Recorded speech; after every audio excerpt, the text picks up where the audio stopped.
confidence that he could thrive in this kind of race. Brian, how's the market looking?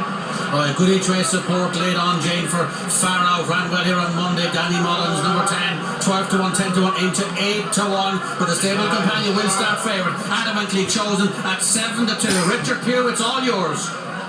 20 jockeys facing the starter. Only 3 of them have seen success in this race before. Paul Townend, Dennis O'Regan and Davy Russell twice. Who's it to be in 2022? They're racing for the Guinness Galway hurdle over 2 miles. Far out is prominent. Jesse Evans is prominent. The very man, and she wears it well with Santa Rosa. Good early positions. Embittered is behind the pace, and they're being followed by the tight turns as we go to flight number 1. And taking it, Santa Rosa is the first to land as they now begin to take the descent.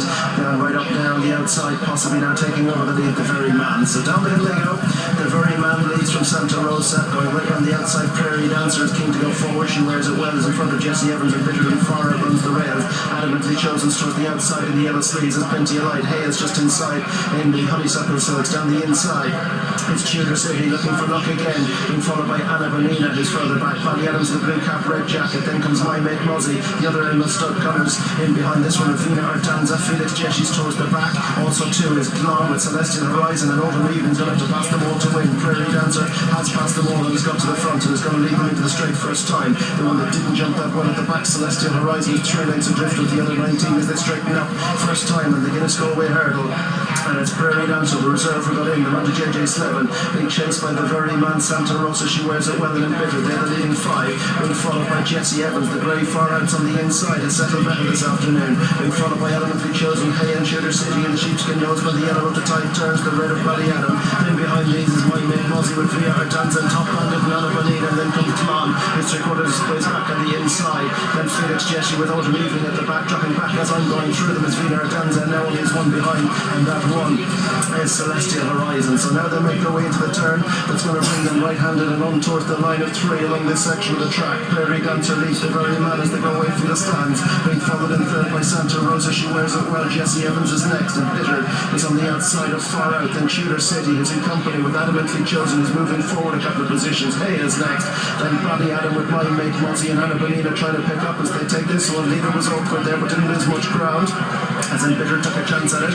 Quickly on down towards the next, and it's now the very man is taking over the lead from Prairie Dancer. She wears it well, and Santa Rosa. Top bandits the 4 are brought down Felix Jessie. They were both a long way out of it as they make their way on towards the third last, and it's the very man from on the inside, Prairie Dancer. She wears it well, Santa Rosa. They're being followed by Jesse Evans now as they make their way. Both riders sitting up but not yet up, racing on now towards the flight before they turn into the dip, and it's the very man towards the outside. The inside is Prairie Dancer. Santa Rosa's next, then Jesse Evans. They're being chased just in behind by Adamantly chosen. Then she wears it well on the outside of far out and embittered. They're being followed by Bally Adam. Tudor City's down the inside. Autumn Evening is trying to pick up a couple of positions as well as they make their way now, continuing down the hill towards the second last. Prairie Dancer with the very man travelling strongly up on the outside. Santa Rosa's right there in third, and then comes Jesse Evans. Far out is just behind them with Adamantly chosen. They're waiting for them to go back. Tudor City's where he always is, down the inside in the hurdle in Galway, making their way towards the second last. And now Prairie Dancer's all out in front trying to stretch them. The very man is second. Prairie Dancer's quick over the second last and hits the turn in front from Jesse Evans, who slots through the inside.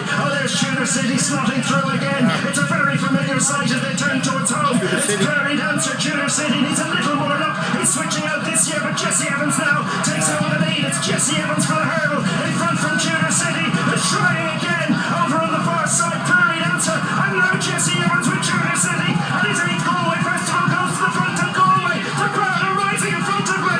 They hail the Galway hero. It's Tudor City and Galway again. The Galway hurdle. He's done it again. It's incredible. Jesse Evans second. Prairie Dancer, Glan, Haya, Santa Rosa, Autumn Evening, Anna Bonina, and Embittered. Far out in front of the very man who dropped out. Then my mate Muzzy. Then came behind these Adamantly chosen Bally Adam at the tight turns, and the only one, and she wears it well, pulled up before the final flight. What an exceptional success for the Galway hurdle. It goes to Tudor City. He had his first success here back in 2015. He won the Galway hurdle in 2019. He was 7th 2 years ago. He was 5th last year. He always comes back. It was textbook. It was down the inside, through just in time for the final flight, and he switched out. Oh, you'd seen it all happen before. What a success for Liam McKenna, for John Breslin, and for Tony Martin. It's Tudor City again. For the second time, Tudor City 2019 winner. He comes back for his 4th attempt at the Galway hurdle, and he makes it his 2nd win. And your richest handicapper. Liam McKenna punches the air, licked the paint all the way. That was a stunning race, Barry Gardy. That was brilliant. Brilliant result for John Breslin. Super owner, loves the game. Tony Martin likewise. But Liam McKenna, to give that ride as a 7-pound climber. Robert Power did it here a couple of years ago. Lefty, Robert's an experienced rider. But Liam, the whole way around the inner, all the way, was the only horse going forward at this point. He knows now that he's going to run down a cul-de-sac if he keeps going. He switches out on Jesse Evans, but doesn't commit. He's constantly saving and waiting and knows to deliver it late. As you mentioned, this is Europe's richest handicap, and you have a 7-pound climber being as cool as a breeze, and only now is he saying to Tudor City, time to go. A brilliant ride. The handicap king, Tony Martin, Ted, he comes good. Yeah, well, Kate, he's with Liam McKenna. He'll tell us all about it there from the horse's back. Liam, absolutely brilliant. A Galway hurdle. Congratulations. Yeah, I can't believe it. I was never really happy on the plan going out. Was it the second or third? I never travelled. When I did start travelling, I was going to the last. And he winged it, made it perfect, and he picked up. He's some horse though, isn't he? To win this race back in 2019, was unlucky last year. I mean, he just loves this place, and what a training performance. Yeah, well, there's no better man than Galway hurdle winner. I think he's the first horse to do it since 1946 with double figure age. So yeah, it's amazing. It's great. I wouldn't be somebody that's in demand, but to ride a Galway hurdle winner is just unbelievable. It's probably it's something everybody should experience. It's just unreal. It's incredible. It's brilliant, but everyone needs a bit of luck. But to ride a Galway hurdle is one thing, but to give it the ride that you gave it is something that's very special. This is a race you'll look back. You gave him an absolute peach. You lined up right behind the pace.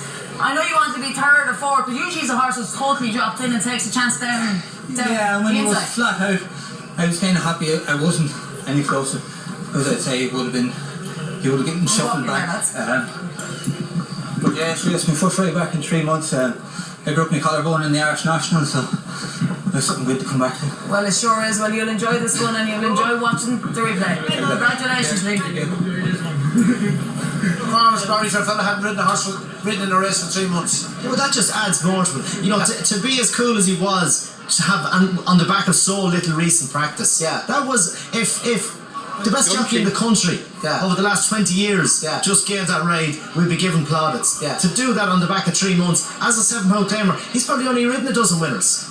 Yeah, he actually broke his collarbone off Ronald Pump in the Irish National as well, so just as he said, like, it's fantastic to get back on a big stage and to be able to get an opportunity like that and to deliver with the ride that he just gave it, a 7-pound claim ride. That's what young lads, come up and rising young lads, need to get on their CV, get their profile out there and show what they're capable of. Exactly, and for Tony Martin and John Breslin to have the faith in it, to put him up as a 7-pound climber on the back of a 3 months absence, you know, it is brilliant. He was with Harry Fry over in England. He was in riding for Gordon Elliott for a while. James Lamb is a massive supporter of him as well, and I'm sure all the family up the north will be cheering him back in as well. And so it's a massive day for him, and I'm sure John Breslin got just as good a kick out of that. Lovely embrace from John Breslin. Soak it all in. The winner's enclosure after winning the Guinness Galway hurdle. That is a feeling that John Breslin has experienced before with Tony Martin. But Liam McKenna, the day is yours. Tudor City, the 10-year-old King Goody's 8th time winning. Of course, he loves Galway. Bred by Dennis Redden, bodies bought for €31,000 many years ago now. He's a horse that has bounced back to life this year. We must give a special mention, Ted, to Tony Martin. When it comes to this race, he's got some record. Tony Martin is a unique human being, and Barry Gardy and that's putting it politely. I mean, he was a fine rider, he's a great trainer, and he has a mind that nobody in the world knows what's going on inside it, not even Tony Martin, but he can deliver on the big stage. John Breslin and those lads have been great supporters of his, but he has delivered, and he delivered as a rider and he's delivered as a trainer.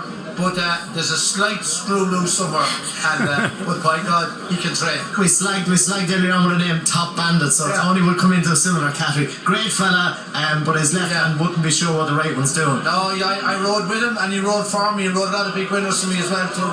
He's a great fella, Tony Martin. But my God, if he was a horse, he'd be putting a squiggle behind him and saying, "What's he going to do today?"